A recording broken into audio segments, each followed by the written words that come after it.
Okay, sound is up, check the gate, and action.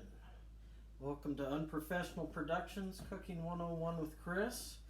As described, this is real home cooking in a real home kitchen. So, if you hear the dog barking, if you hear the phone ring, that's life, right? We're cooking as we cook. You're not going to have any, I'm not going to open the oven and pull out a dish and say, voila, and it's going to be absolutely beautiful and absolutely perfect, because that's not real life, is it? What you see me produce is what you're going to be able to produce at home. So, today we are going to do Weiner Schnitzel. Weiner Schnitzel is a German dish. It's a cutlet. We did cutlets last time with the chicken piccata and the chicken pomodoro, so we know how to do cutlets. We're going to do it a little bit different. We're going to be using pork instead of chicken for our cutlet, and instead of cutting it to size, we're going to pound it to size. And so all we do is we get a top loin pork chop, right? We want something that has a little bit of fat in it, but not overly fatty. We want a gallon Ziploc bag, okay? And we want something to pound it with. Now there's a lot of different things out there in kitchen stores to meat and mallets and so forth. I just use an old rolling pin. This one, the handle broke off of it. You can see it's in rough shape. It wouldn't be good for a rolling pin now, but it makes a perfect meat mallet. And all we're going to do is we are going to place the pork chop into the bag. And the reason we have the bag is it will, one, keep the meat from sticking and ripping. It also keeps everything inside of the bag. It makes it easy for cleanup. And we're just going to start hitting it. And we're going to try to work from the center outwards.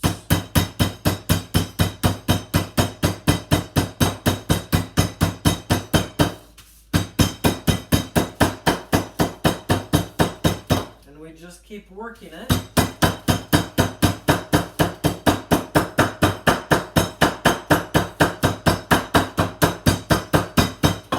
Until it starts to thin out. And you can see this, it's thinning out and it's getting bigger, right? So we'll make this a little bit thinner.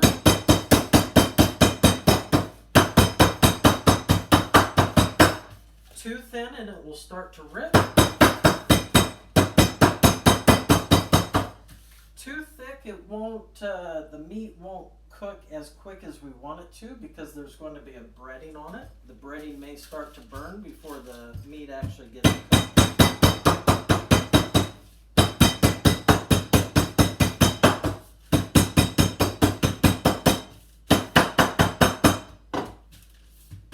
And we want it to be maybe 1/8 of an inch thick. Okay, we'll take it out of the bag here. Now I'm going to do one cutlet. You can make this recipe for one if you're dining alone. Otherwise, we would prepare the other cutlets. And here you can see that it's nice and thin, right? It's worked its way out to a good size right there. We have got some flour in a pan. You can use a plate, you can use a pan, whatever you've got to hold your flour. And all we're going to do is we're just going to coat it a little bit with the flour. And for right now, we're going to let that rest. We're going to do a quick cleanup.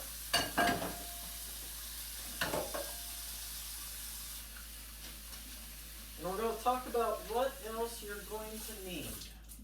Okay?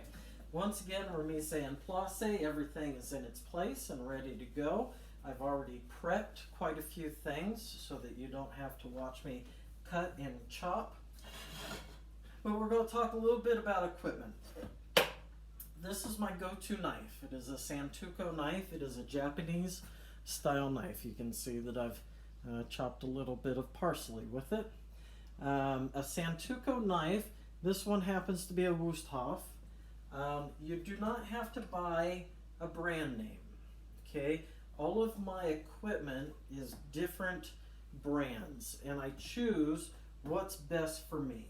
But I want you to have a good knife. I used to use a French chef's knife. This is a good knife to use. For whatever reason, I cut myself a lot with a French chef's knife. When I found a Santoku knife, most of my fingertips were gone.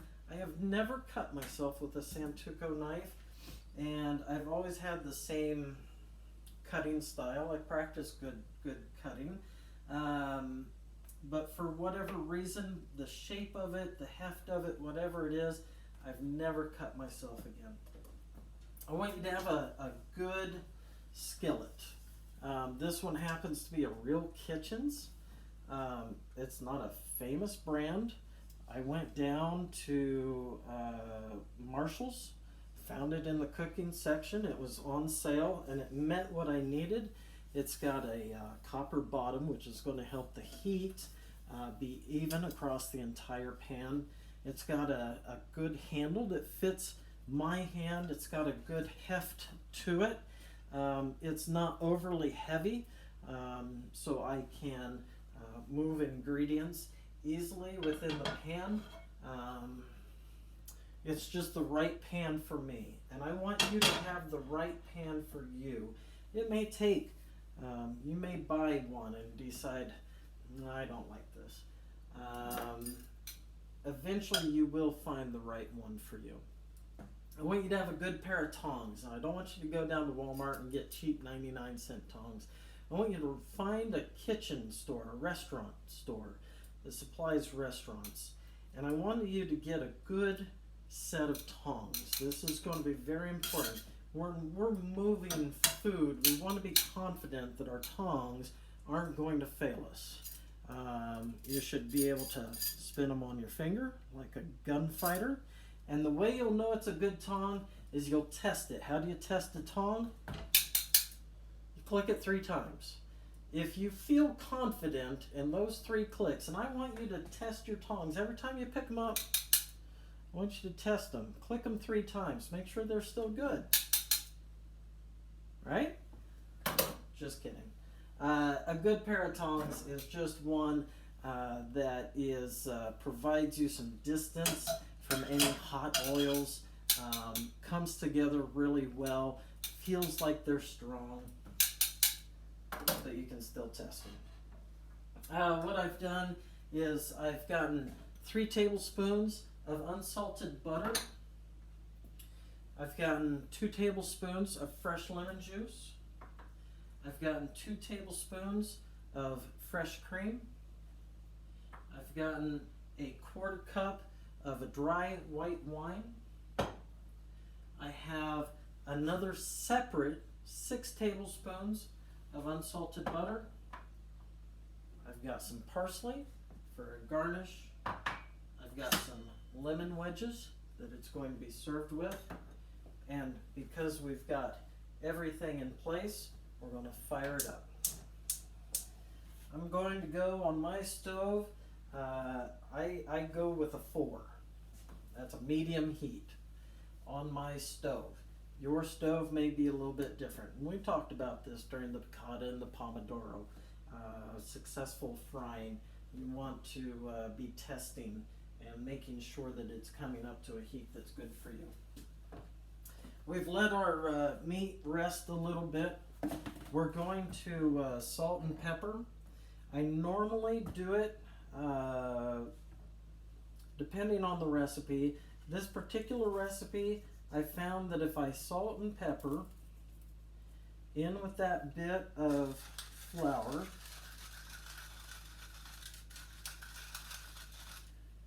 what I do is I press that in. I press that into the meat. Just like that. And what that does is that gives me a good amount of flour on the other side. I don't want too much. I don't want it to be floury. Okay. But I'm going to press that right in. And what that does is it's going to get to the meat, but it's also going to be in that flour. That's looking good. We're going to set this off to the side. The other parts of our breading is we've got the flour on it. We're going to dredge it in a milk and egg mixture. And all I've done is I put in 1 egg, I beat it, and then I add an equal part of milk.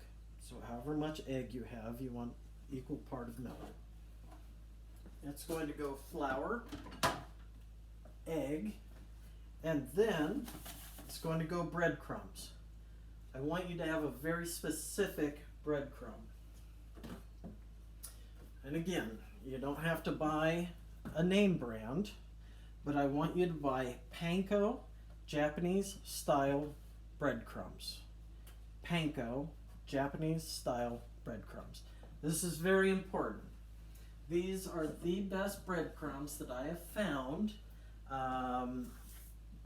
to create a perfect exterior to this dish and to a lot of my other dishes. I almost exclusively use these type of breadcrumbs. It's a coarse crumb, okay? It's a coarse crumb. It's nice and dry. It's a good bread.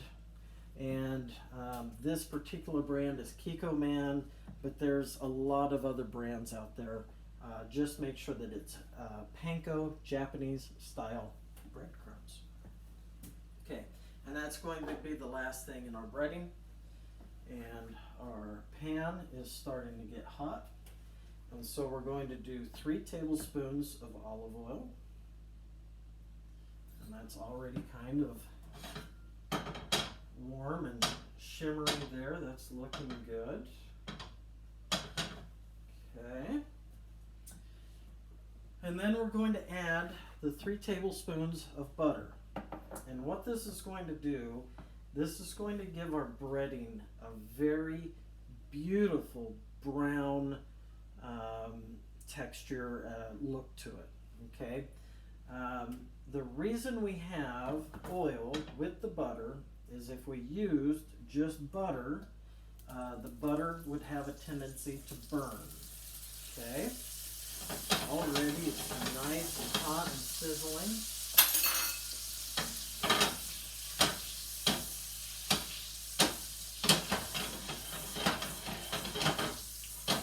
Looking good. That oil is nice and loose. The butter is almost melted. Just like that. We're going to let that come up to temperature. We're going to dredge in the milk and egg. We're going to put that into the breadcrumbs. I'm going to do this over here so that you can see. Okay. And we're just going to press those breadcrumbs in. If we have any naked spots, we're going to cover them up. We don't want any naked meat around here. Okay. That oil is perfect. I can smell the butter. We're going to place that cutlet right in there, and we're going to let that start to fry. Going to do a quick cleanup since we're going to be going from raw product to a finished product here very quickly.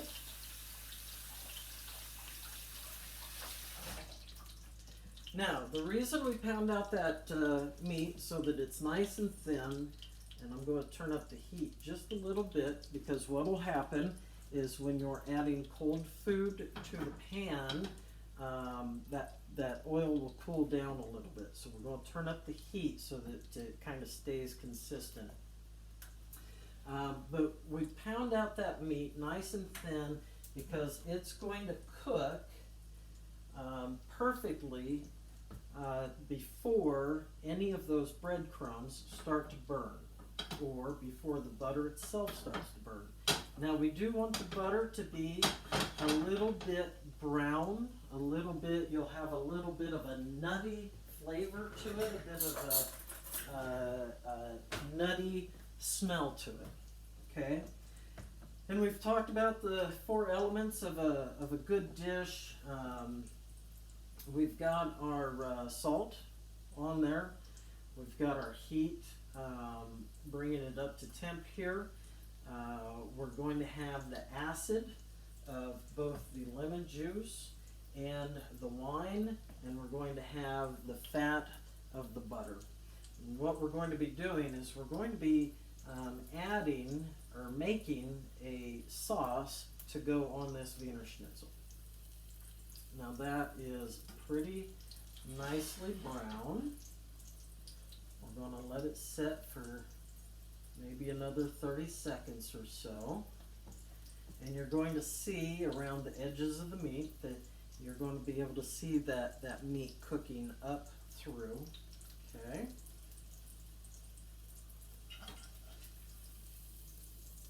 Perfectly brown, just like that. Now what I found is this amount of oil is good for multiple cutlets. Now if for some reason it looks like things are starting to burn, it looks like things are a little too brown, if you need to, in between cutlets, I've got the oven warmed up to 210 degrees. Inside of it, I've got a cookie sheet lined with some tin foil just for ease of cleanup, and a rack. When I finish this cutlet, I can put it on here. It'll stay warm. The rack will keep it up out of the oil, and so the nice crispiness that we have created, it won't become soaked with oil. That rack will keep it up out of the oil and allow it to be nice and crispy. We should have, the meat should be about cooked all the way through. But if for some reason you think things are becoming too brown, in between the cutlets, what I've done in the past is I get rid of this oil, okay, and I start with new. And that way you're not getting some cutlets that are perfectly brown and some cutlets that look like they might be burnt or maybe a little bit too done. This is looking really good. Nice brown on both sides. Nothing looks burnt. The butter is nice and brown. I'm going to throw this right in the oven so that it can stay warm. I'm going to get rid of just a little bit of the oil. Okay. I'm going to leave a little bit of the oil, a little bit of the breadcrumbs in there, and I'm going to deglaze with the wine. I'm going to turn that heat down.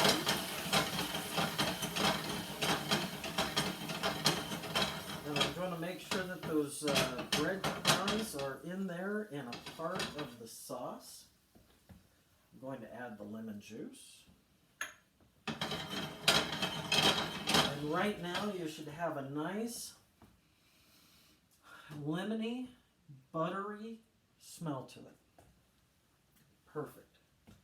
Okay, now that that heat is down a little bit, I might bring it up just a touch. Now that that heat is down, we're going to grab a spoon, or we're going to grab a ladle. I'm going to grab some of that warm liquid. I'm going to let it cool off just a little bit. I'm going to add it to my cream. Okay.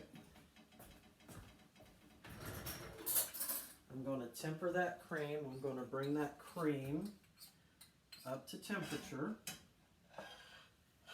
so that it doesn't cook. I don't want that cream to cook. Let that cool off just a little bit.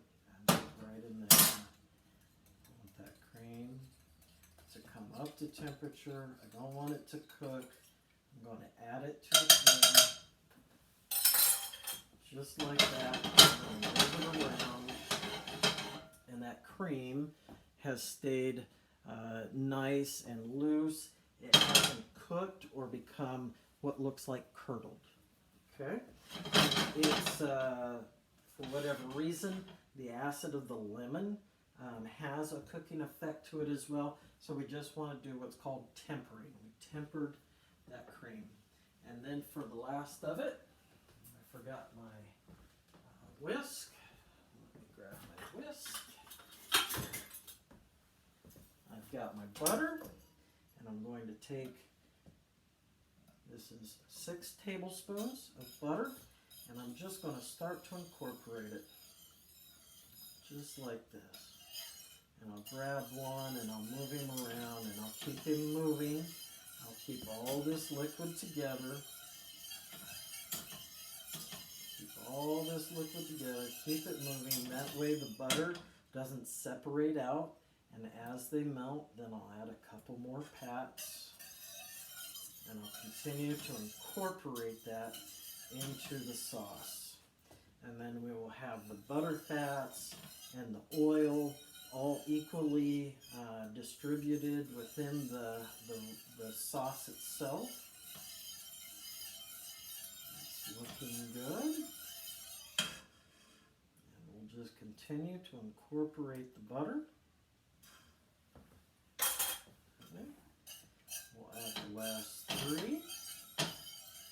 I've got a little bit of steam coming off of it. That is the perfect temperature. We don't want it too hot, don't want it too cold. Too hot and it could cause that butter to separate.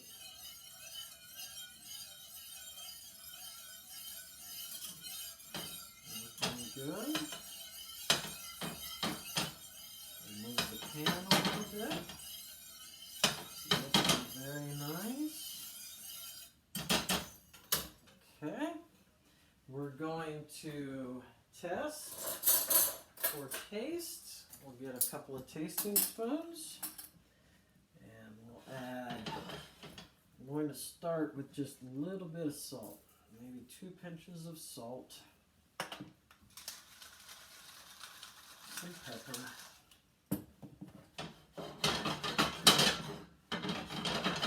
Incorporate those spices and do a test. That's lemony, that's buttery, that's creamy. I've got the heat, I've got the fat, I've got the acid. My salt's just down a little bit. So I'm going to add a little more salt. Like I said, recipes are the written recipe is just the beginning. We want to do everything to taste. And now that salt is perfect.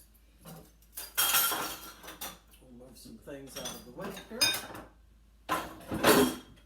We will grab a plate. We will grab our cutlet. He's nice and warm. We'll grab our ladle. We'll do a nice little spritz of the sauce right across there. My wife would say that's not enough sauce, but that's okay, to each their own. We'll add a little parsley for a garnish. Traditionally, schnitzel is served with just lemon juice, but we've created a beautiful sauce, lemon sauce, to go with this particular schnitzel. It looks good, it smells good. This is exactly what you're going to end up with. It looks super fancy, super easy, right? We've done it in 24 minutes. I think I'm going to tuck into this. Bon appetit. We will have a bonus video for German Spaetzle. I'm going to include that free with this video. That's just for you guys. That's just for my friends. Merry Christmas.